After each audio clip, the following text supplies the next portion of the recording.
Antes de começar o vídeo, eu quero pedir a você que acompanha o Blog da Cidadania que se inscreva no nosso canal, curta e compartilhe os nossos vídeos, acione o sininho das notificações, que assim você nos ajuda a fazer o nosso trabalho. E vamos ao vídeo.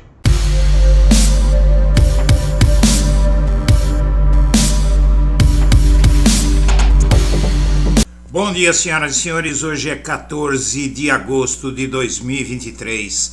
São 8 horas da manhã.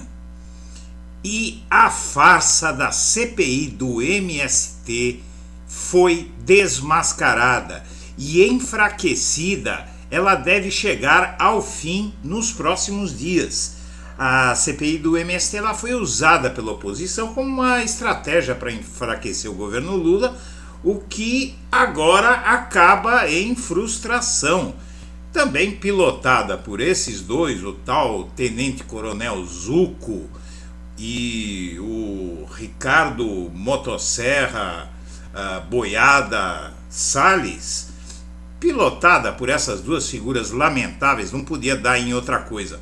Mas como dizem, a esperteza, quando é demais, engole o dono.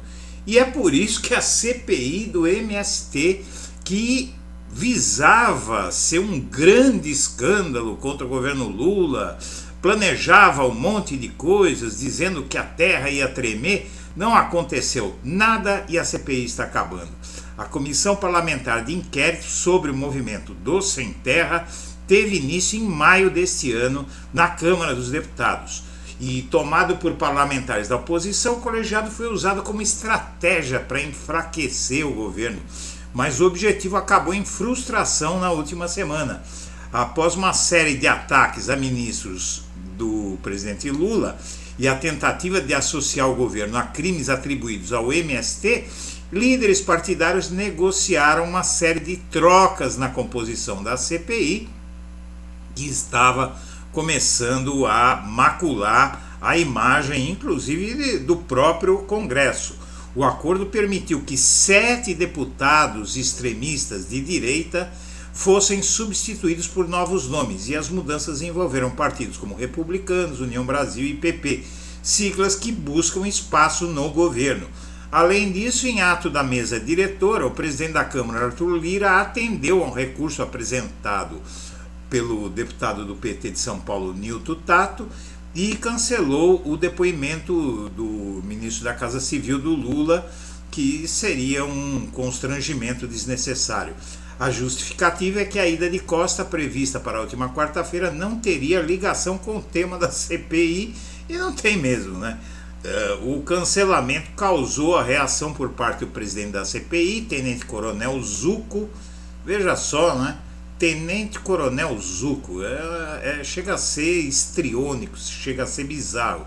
E do relator do colegiado, Ricardo Salles, né? Que todo mundo sabe quem é. E eles cancelaram a sessão de quarta e reclamaram da manobra do governo.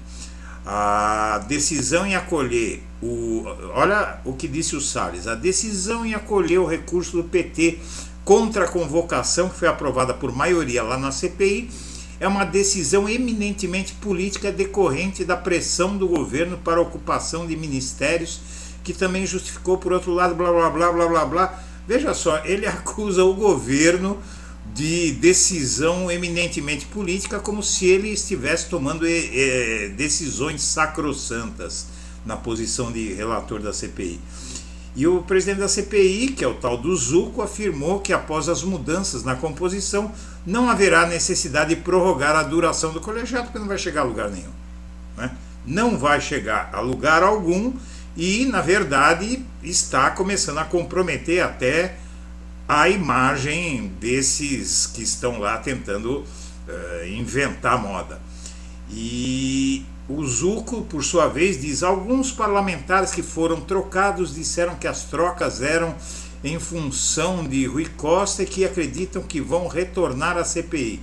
Com o desenrolar das situações, vamos montando estratégias. Não tenho dúvida de que teremos um relatório muito consistente. Consistente que não vai dizer nada o relatório, porque já é a terceira ou quarta CPI do MST e nunca aconteceu nada. E 3 quebras de confiança e muita conversa paralela afastaram o advogado de Mauro Cid. na verdade ele acaba de revelar por que é que deixou a defesa do Cid. Bernardo Fenelon é o nome dele. Ele deixou a defesa do Mauro Cid na terça-feira passada, depois de 3 casos de quebra de confiança. É um termo, uma expressão, na verdade, usada pelos advogados para quando eles perdem a confiança no que o cliente diz a eles, levando-os a erro. Se o cliente abrir para o advogado toda a verdade, depois o advogado vai tentar conduzir as coisas da melhor forma. Mas a pior coisa que tem é você enganar um advogado e ele faz papel de tonto. E foi o que aconteceu com o advogado e o Mauro Cid. De repente começam a vazar um monte de provas daquilo que o Cid dizia que não existia. Então aí a explicação, e que mostra o Cid, esse sujeito aí, numa situação muito difícil. Agora com o pai preso, ele preso, e o Bolsonaro vai abandonar a eles como abandonou a todos os outros que ficaram pelo caminho. Decisão sobre quebra de sigilos e depoimentos está nas mãos de Moraes. E essa semana tem mais. O Alexandre de Moraes está preparando novas bombas aí. Desdobramentos da investigação sobre as joias sauditas apontam para a decisão de Alexandre de Moraes sobre depoimentos e análise da movimentação bancária e fiscal do casal Bolsonaro. O caso vai respingar na CPMI do 8 de janeiro e nesta semana o Alexandre de Moraes, segundo essa matéria, vai fazer a terra tremer de novo. Operação da PF leva Bolsonaro ao centro do escândalo das joias. Também vai na mesma linha essa matéria do Valor Econômico, sobre a operação deflagrada pela PF. E essa operação vai ter novas denúncias contra Bolsonaro. Toda a imprensa já está avisando que esta semana o Xandão vai causar outra vez. E o cerco a Mauro Cid atinge um exército sob pressão por reajuste e aquelas operações da lei e da ordem, que são suspeitas de ser golpistas. A operação da PF atinge militares em momento de negociação orçamentária e de atuação na ordem interna. E as Forças Armadas ainda continuam sofrendo os efeitos da tentativa de golpe. E você sabe quem falou que o Bolsonaro era um mau militar? Foi o penúltimo general presidente da ditadura militar, Ernesto Geisel. Ele detonou o Bolsonaro quando o Bolsonaro foi colocado na reserva. E o Bolsonaro ele só não foi expulso do exército por uma única e simples razão. Porque como ele defendia aumentos de salário para os soldados e propunha meios violentos de forçar o exército a dar esses aumentos, então ele não foi expulso e desonrado por causa da popularidade que ele auferiu, justamente fazendo o que ele faz hoje. Ele pega grupos de interesse e começa a defender aqueles grupos fortes de interesse, aquilo que essa gente quer. E aí essas pessoas começam a chamar o Bolsonaro de mito, de tudo isso. Então ele começou a defender a classe média alta, os militares, os interesses dos grandes empresários, dos banqueiros. E aí teve um monte de tonto pobre de direita que foi junto e apoiou, porque ele comprou também os pastores, as igrejas evangélicas, né? E a oposição quer um plebiscito para diminuir o limite de porte de drogas.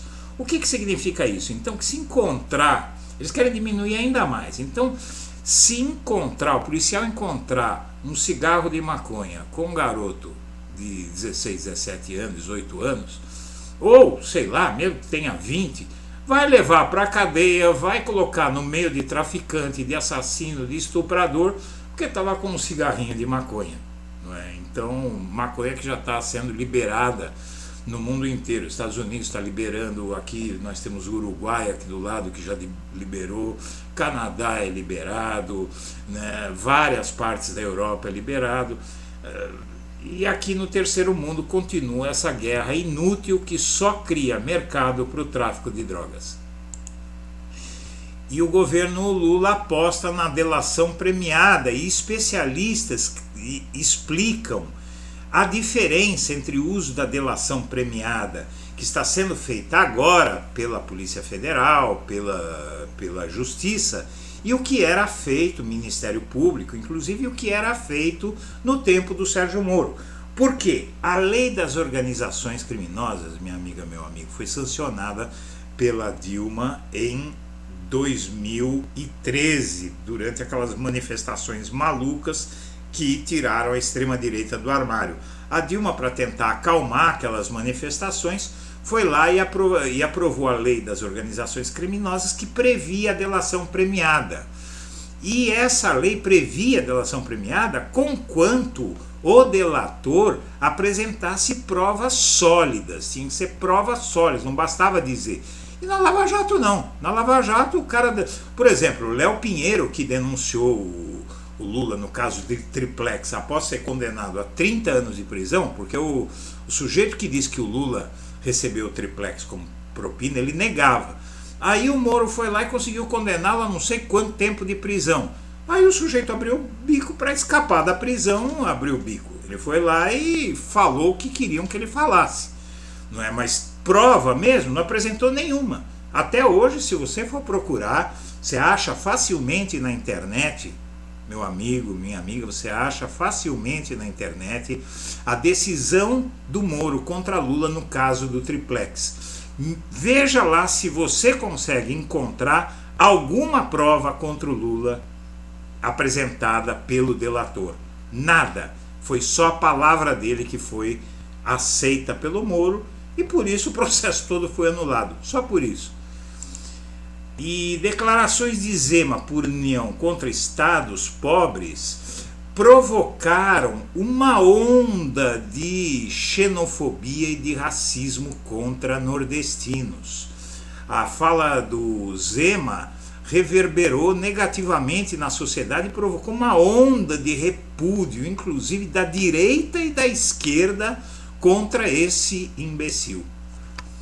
E por fim, minha amiga, a base do governo quer investigar o caso das joias, e quer convocar o Vacef, o advogado, o Vacef, né, como gostam de chamar, e o pai do Mauro Cid na CPI. E os governistas estão aumentando a pressão, e na verdade não se trata só de pressão. O governo tem maioria nessa CPI. Então o Lira pode não querer, o Lira não quer, inclusive, né? O Lira pode não querer, fulano pode não querer, Cicrano pode não querer, mas Bolsonaro, Michele, Vacef e o pai do Mauro Cid vão ser convocados pela CPI. É uma questão de data apenas. Senhoras e senhores, nós agradecemos a atenção e estaremos de volta ao meio-dia. Um abraço para todo mundo.